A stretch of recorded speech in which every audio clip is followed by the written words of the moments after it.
जय श्रीमन्नारायण। तो इस वीडियो में हम विशिष्टाद्वैत पे थोड़ी सी चर्चा करने वाले हैं।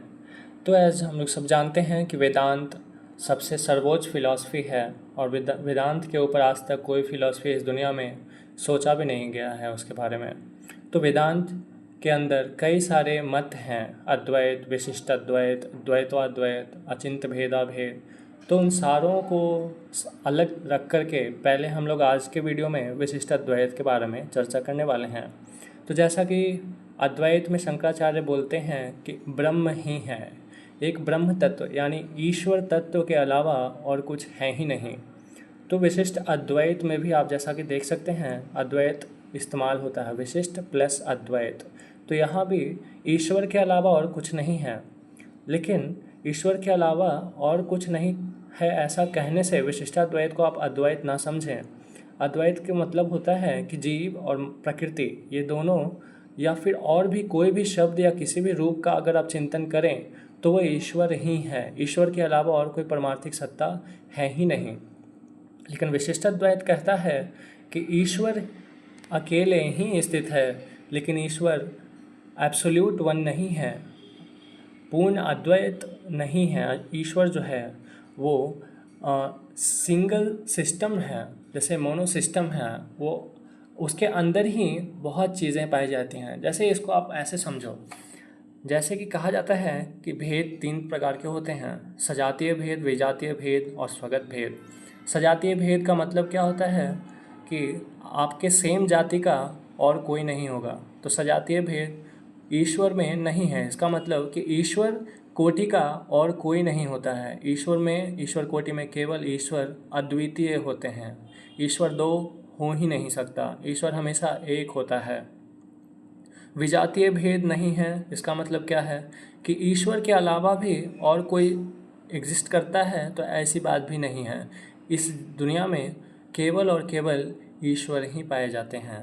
लेकिन तीसरा जो स्वगत भेद है वो ऐसा कहता है कि केवल और केवल ईश्वर ही एग्जिस्ट करते हैं, लेकिन वो जो ईश्वर हैं वो चित अचित विशिष्ट हैं। चित मतलब जीवात्माएं और अचित मतलब ये प्रकृति, non living things. Living things, non living things ये दोनों भगवान से कभी पृथक नहीं हो सकते हैं, अपृथक सिद्ध विशेषण हैं। और इसी को कहा जाता है कि विशिष्टाद्वैत पूर्ण अद्वैत ब्रह्म को नहीं, चिताचित विशिष्ट ब्रह्म की स्थापना करता है। मतलब भगवान अकेले ही हैं, लेकिन भगवान के विशेषण के रूप में चित और अचित दोनों भगवान में ही पाए जाते हैं। भगवान से बाहर ये दोनों नहीं हैं। जैसे एक आम लिया जाए तो एक आम अगर मेरे हाथ पे रखा हो तो हम आपसे पूछें कि मेरे हाथ पे कितने चीज़ रखे हैं, आप बोल सकते हैं कि एक आम ही है। यही ऐसा समझें कि एक ईश्वर ही है। लेकिन उस आम में अगर आप ध्यान से देखें तो आम के अंदर आम का रंग भी है, आम का स्वाद भी है। और आम का रंग, आम का स्वाद ये सभी उसके विशेषण हैं, स्वयं में आम नहीं है। आम का रंग अलग है, आम का स्वाद अलग है, और आम स्वाद और रंग दोनों से अलग है। ठीक उसी तरह जैसे केवल हाथ पे एक आम ही था, वैसे ही सारे संसार में केवल और केवल ईश्वर ही हैं, अद्वैत ब्रह्म ही है, लेकिन वह चित्त और अचित से विशिष्ट है। इसका मतलब क्या है कि चिताचित विशिष्ट ब्रह्म ही स्थित है। इसका मतलब ऐसा समझ सकते हैं कि जो ईश्वर जीवात्माएं, जितनी भी जीवात्माएं हैं और जितने भी जड़ पदार्थ यानी प्रकृति हैं, ये दोनों भगवान के ही भाग हैं और भगवान के बाहर नहीं हैं। तो विशिष्टाद्वैत में आगे चलें तो हम लोग ऐसा समझ सकते हैं कि चित्त और अचित दोनों भगवान के ही भाग हैं। इसलिए वेद मंत्रों में अभेद श्रुति जो कहती हैं कि ईश्वर के अलावा और कुछ नहीं है, तो वो सब सही हैं, क्योंकि ईश्वर के बाहर होने से ही विरोध हो सकता है। आम और आम का स्वाद, आम का रंग ये सब अलग नहीं है, आम के अंदर ही विद्यमान है। सो एक आम कहने से आम के अंदर विद्यमान रंग ये सब का बोध ऑटोमेटिक हो सकता है। इसलिए अभेद श्रुति से कोई विरोध नहीं होता है।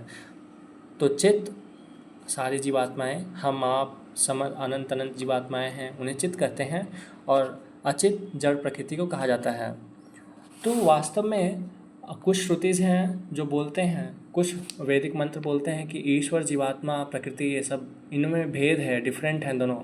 जीव और ब्रह्म अलग अलग है। कुछ बोलते हैं जीव और ब्रह्म एक ही हैं। तो जो बोल रहे हैं कि अद्वैत है, कोई अंतर नहीं है, वो भी आधा सत्य बोलते हैं। जो बोलते हैं कि दोनों अलग हैं, जीव और ब्रह्म अलग हैं, वे भी आधा सत्य ही बोल रहे हैं। तो पूर्ण सत्य क्या है? तो इसी को श्री रामानुजाचार्य स्वामी जी ने दोनों, एक इस विशेष प्रकार की श्रुति है, उसको कहते हैं अंतर्यामी ब्राह्मण, और अंतर्यामी जो प्रकरण चलता है उपनिषदों में, उनमें घटक श्रुति पाई जाती हैं। वो घटक श्रुति क्यों कहते हैं उनको? क्योंकि वो भेद और अभेद श्रुति दोनों को जोड़ती हैं आपस में, ताकि हमें पूर्ण सत्य का ज्ञान हो सके। तो पूर्ण सत्य क्या है? कि ईश्वर जो तत्व है वह चित्त और अचित्त दोनों के साथ शरीर शरीरी भाव संबंध रखता है। ईश्वर जो है वो सर्वात्मा है, वो नॉन लिविंग थिंग्स का भी आत्मा है और लिविंग थिंग्स का भी आत्मा है, और लिविंग नॉन लिविंग थिंग्स ये दोनों से बना हुआ सारा विश्व उस ईश्वर का शरीर है। इसलिए भगवान विश्व रूप कहे जाते हैं। तो शरीर शरीरी भाव होने से जितने भी रूप हैं वे सभी भगवान के ही रूप हैं। इसलिए चाहे कोई राम उपासक हो, चाहे कोई कृष्ण उपासक हो, चाहे नारायण उपासक हो, चाहे शिव उपासक हो, चाहे किसी पत्थर की पूजा करने वाला कोई मूर्ख व्यक्ति ही क्यों ना हो, आखिरकार सारी उपासनाएं चूँकि किसी भी रूप में हो, सभी भगवान के ही हैं। इसी बात को गीता में भगवान श्री कृष्ण ने भी कहा है कि सारी उपासनाएं मुझ तक ही पहुँचती हैं और सबको फल देने वाला मैं ही हूँ। तो अंतर्यामी उपनिषद जो कहते हैं कि ईश्वर सर्वत्र सबों की आत्मा के रूप में अंदर बाहर व्याप्त है, अंतर बहिश्च तत्सर्वं व्याप्त नारायण स्थितः। और कहा जाता है कि ईश्वर अकेले है, ईश्वर के अलावा और कुछ नहीं है, लेकिन ईश्वर के ही विशेषण चित्त अचित दोनों हैं। जैसे आत्मा शरीर को कंट्रोल करती है, वैसे ही भगवान आत्माओं को और जड़ प्रकृति दोनों के ईश्वर हैं। भगवान सर्वेश्वर हैं। और वास्तव में जैसे आम और आम का रंग दोनों अलग अलग वस्तु हैं, वैसे ही ईश्वर और जड़ प्रकृति अलग है, ईश्वर और जीवात्माएं अलग हैं। और जैसे आम का रंग और आम का स्वाद दोनों अलग अलग विशेषण है, वैसे ही भगवान के दो विशेषण जो है जीवात्माएं और जड़ हैं प्रकृति है, ये जीवात्मा और प्रकृति भी अलग है और कभी ये तीनों सत्य वस्तु है।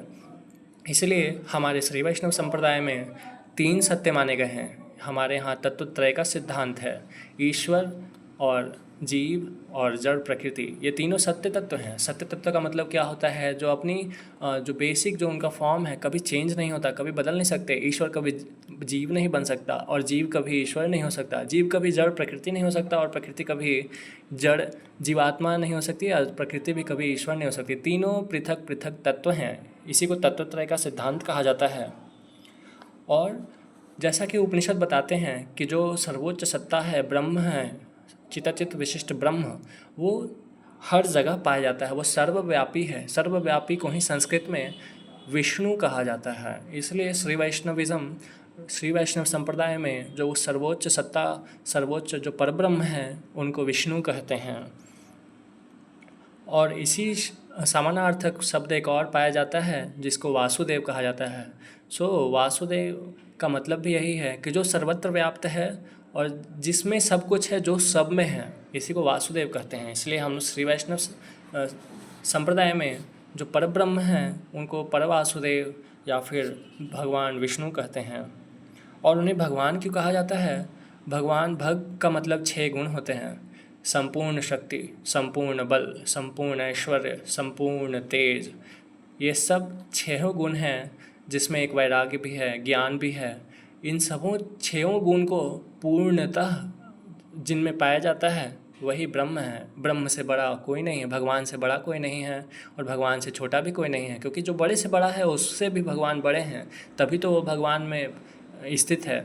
और जो सबसे छोटा है भगवान उससे भी छोटे हैं, इसीलिए भगवान सबसे छोटे जो है उसमें भी स्थित हैं। कहा भी जाता है कि चींटी के कान में भी अगर कोई, चींटी के पैर में भी अगर घुंघरू बांधा जाए तो वो बजता है तो भगवान सुनते हैं।